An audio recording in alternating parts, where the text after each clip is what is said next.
We're good? Yes, we can do live, whatever you want. It doesn't bother me. I'm not shy. Sure. Okay, let's do it. Camera's just being weird. Hold on. I don't like my camera angle and it's like not cooperating. Okay, that's better. So we are live. Awesome. And let's start the recording as well. All right, Joy Roberts, how are you? I'm so good. How are you? I'm doing amazing. A little bit sick, but I'm fine. Right, And aren't we all? where you from? I live in Austin, Texas, but I grew up in San Diego. Nice. I've been in Austin, Texas, I think last year in one of the Amazon events. It was pretty nice. I actually like it. It is, yeah. It's a great place. Y'all should come here. I live in Miami. I love Miami, by the way. Yes, people who live in Miami do love Miami. I like Miami too. I could live there. I think that'd be fun. Yeah, I mean, you cannot compare the weather with San Francisco, but it's still nice. Yeah, So, San Diego. Yeah, so Joy, from my understanding, you are Amazon seller and a coach. Is that correct? that is correct. Yes, I've been selling for about 4 years, maybe 5 years, almost 5 years. And I've been coaching Amazon sellers for about 2.5 years. Okay, which one you like more, coaching or actually selling? Depends on the day. I'm blessed As- to have both because it's like, it's always up and down. yeah, I totally agree. I am seller myself as well, and I also help people through community. We do podcasts, we do classes. And selling it's is challenging. It's a lot of changes, a lot of ups and downs, and it's never boring. There's always something new. So the topic that I have for today is coming up with testing and winning products to sell on Amazon. I think Cool. it's a great topic. So let's start from the beginning. What is your method of analyzing and researching the products? I would love to be like, hey, you got to be so passionate about your product. And right now, I do sell a product that I'm passionate about.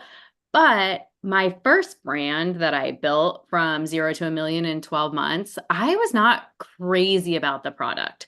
So I just want all of your listeners to know that you don't have to absolutely be like enthralled in your product and love it. So I challenge everybody to really look at what is a good product for them to sell as far as price point, categories that are good for what's going on in the economy, I would say, and for what is going really well for Amazon, top categories.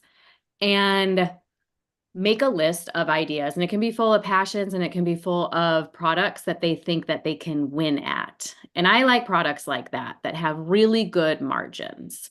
So that brings me to my point of you don't have to be in love with necessarily your product. You have to be proud of it.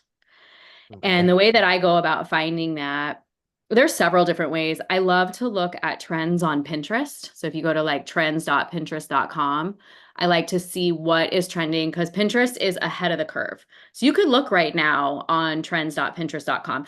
And this is different than just going to Pinterest and shopping boards. Like you have to go into trends to see what is actually trending like 6 weeks, like several months ahead. And that can help you figure out like, hey, what if I want to launch in 3 to 4 months, what products should I look at? So I like to always start on Pinterest. I check out Etsy and I do use tools. I use Helium 10 and I will drill into the features, the filters, I mean, on Helium 10. So that's kind of my where I start. And for where I'm at now selling, I have a women's health brand. Okay. And now I just try to stay only in women's health. I try not like put my blinders on, not get distracted. It's very hard, but I'm trying to It just, is very hard. right? I mean, do you just sell in one brand too? No, I'm actually don't. I had my private label and I sold it in 2020. And I currently, what I do is I partner up with brands and I launch them on Amazon. So Okay. let's say there's a big brand in South America and they don't have present on e-commerce yet, or maybe they do, but not well done. And Yeah. that's what I'm doing right now. So I call it hybrid wholesaling. So it's kind of you do private label stuff, but it's not your brand, but you still use all the tools and all the knowledge that you need to know for private label, you know? Yeah, that makes sense. And then you get that fulfillment of like being able to dabble in lots of different categories. Right. That's like the challenge for me is like when I get frustrated because it's hard, like with my private label brand, the women's health stuff, I'm like, ooh, I should sell over here in pets, or I should come up with this kitchen gadget. I'm like, no, let's not do that. Let's stay in my brand and build it. Because similar to you, the first brand I built was outdoor sports, and I just stayed in outdoor sports and I built that one past 1 million. And then I was able to exit that in 2021. Interesting. Right in the pandemic, right? In 2021. Mine was right before the pandemic. I sold it right before the pandemic, which I think it was a blessing because after that there was a lot of supply issues and yeah, you could sold out all your inventory because there was very short, everybody was short on inventory, but then the production, it was an issue with the production. So the people who bought it from us struggle a lot. So I mean, I don't want to but I guess I was lucky, you know. What category was it? Supplements. This is one of the protein that was ours. It's a supplement brand. So we had protein. We had like 40 different SKUs with counting flavors and all that. Wow, cool. Yeah, and we sold it in 2020 to one of our large Colombian client, and yeah, I mean they struggle a lot with the manufacturing because of this COVID situation that happened right after, you know. One of the things that you mentioned, I think, is very interesting, the price point.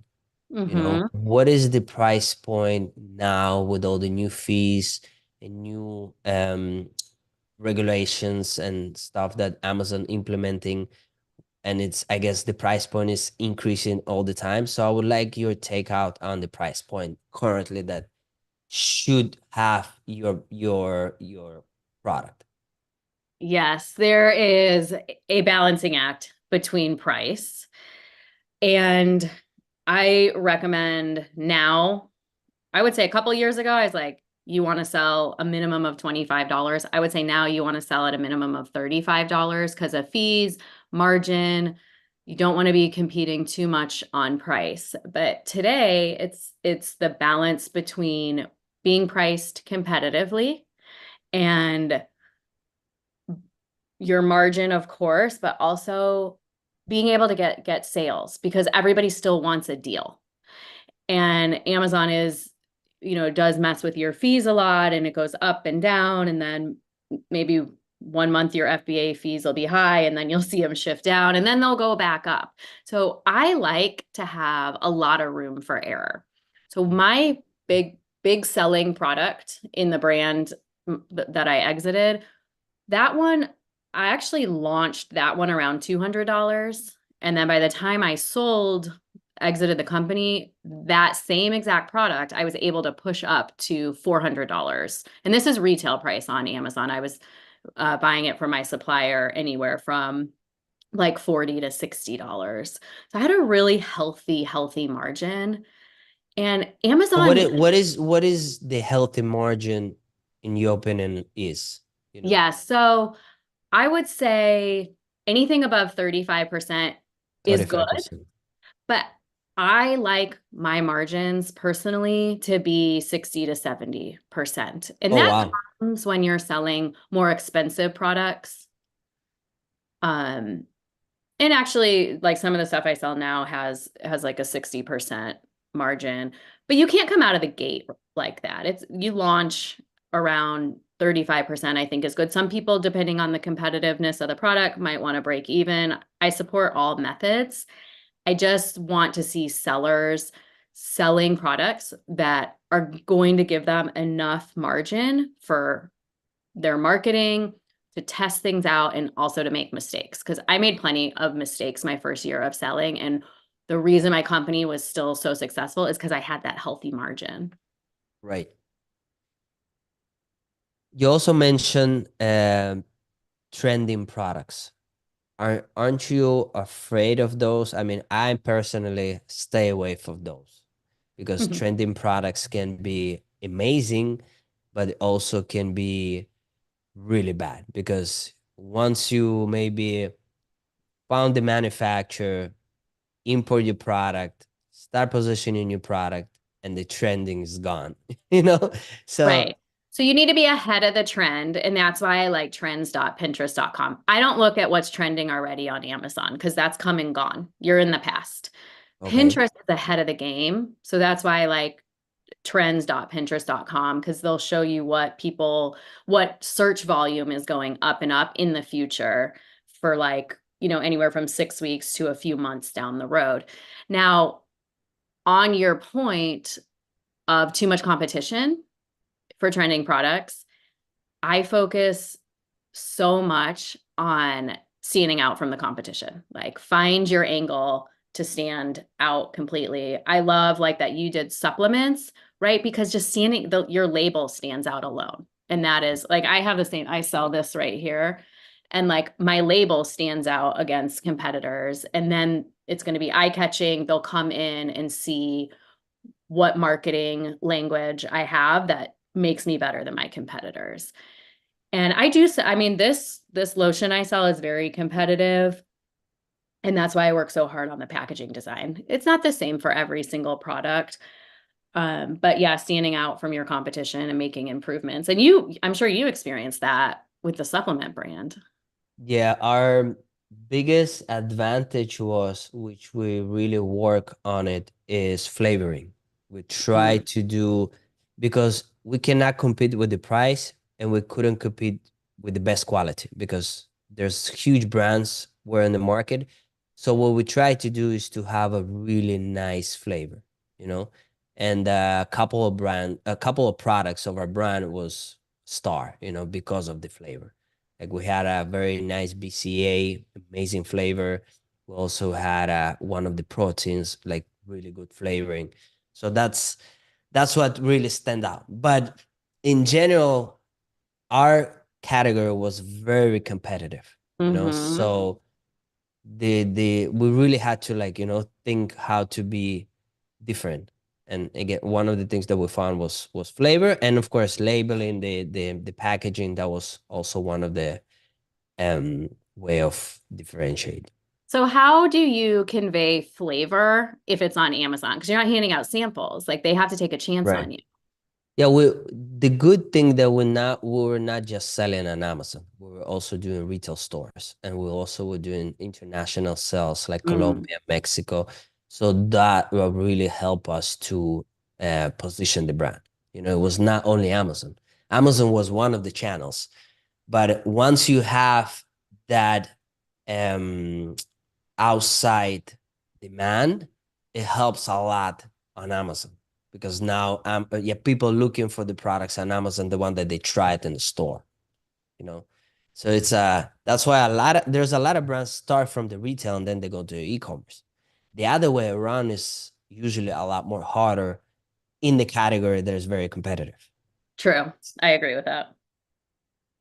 So can you walk us through your process for developing the product concept into the market ready for offering to Amazon? Sure. I think right from the beginning, you have to dig in to competition's pain points and know how your product is going to be better than other products. And this can be it with all the products you're just researching and the list of ideas you're making. Find out what are the negative reviews, 1 and 2 star reviews of your competitors, make the note, and then use that to improve the product.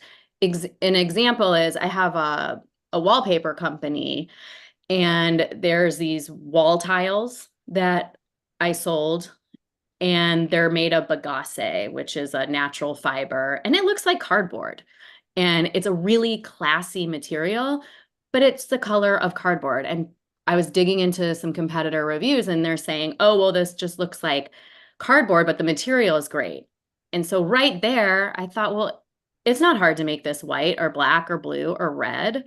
So I found a way to just paint them, package them up, and then sell them as white and black. So I was the only one who was doing that at the time. And it's so simple. And I only figured it out because it was in the competitor review. So right there for me, it validated that there was a need for that change. And then also I validated it on whatever software tools I was using at the time to make sure it had the search volume, it had enough monthly revenue coming in that I could get a piece of the pie. And then I was like, I'm going to do it. And so, yeah, then I launch. Now, if you want to talk about your supplier, we can dig into that. I also want to just say you do want to be meticulous and take time to pick your supplier because that is an extension of your business. It's like you're picking a business partner. Right. And if you get that supplier to partner with you from the beginning, the rest of your selling journey is so much easier. And I learned because I had so many inventory challenges in 2021, and you were talking about that. Supply and demand was rough, and I had heavy, heavy products that had to be put on a ship and sent over, from China over to the port of Houston. So I leaned on my supplier relationships as best I could. And that's probably another reason I was able to make it, although I had to hustle a lot because even when I ran out of inventory, I can't just call China and be like, hey, could you get that here tomorrow? Right. What is your strategy as well for positioning the product? Let's say you already have the supplier, you know what the product is gonna be, you have the product already in your warehouse, or why not? What is the next step in order to start on Amazon, the listing? You definitely start with the problem you're solving, right? Like, why do these shoppers need your product? Like, how are you making people's lives better? And I would say on Amazon, it shifted a lot over the past years where people care more about the brand. Like they want to know the brand story. When I started selling, nobody cared.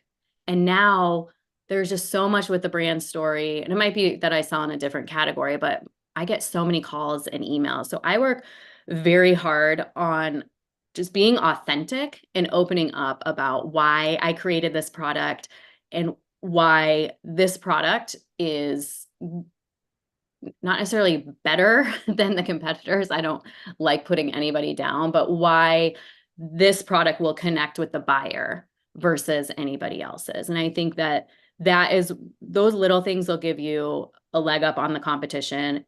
And reviews matter. Amazon's very strict on reviews. And so if you can get reviews and people to love your product, like brand enthusiasts, and that trickles into like user generated content, I definitely go that route as well, especially when you're launching like your first like 3 months of selling a product. You want to get your positive reviews and get your brand story out there so that people like you. So one of the points that you focus on is the reviews to make sure that the reviews are good, and trying to give the story of your brand out there so people basically attract to the Amazon listings in this case. Had you have any issue with the product? Let's say you launch the product and you have any bad reviews, and what was your solution for that? Yeah, it happens to all of us. And you can't, anyone who says they don't get bad reviews, like it just happens. Maybe they're not selling enough product then. It hurts when you get a bad review. And I've been selling a while now, and it still just like really hurts. And my initial reaction is like, oh, let's just sweep that under the rug, or I'll bury it with more positive reviews. But the best way to approach it is to think about the negative review. Is this something you can improve on? Is this something that needs to be part of your brand story? Do you need to address this in an FAQ? Like, what do you need to do about the review? And sometimes it's also just adding more information to your product detail page. I really encourage every brand to use A plus content and then unlock your premium A plus content. And one thing I will say, when I've gotten bad reviews right out of the gate with a new product, it makes me feel like, wait, I shouldn't be doing this, scratch this product, I'm going to relaunch or not do it.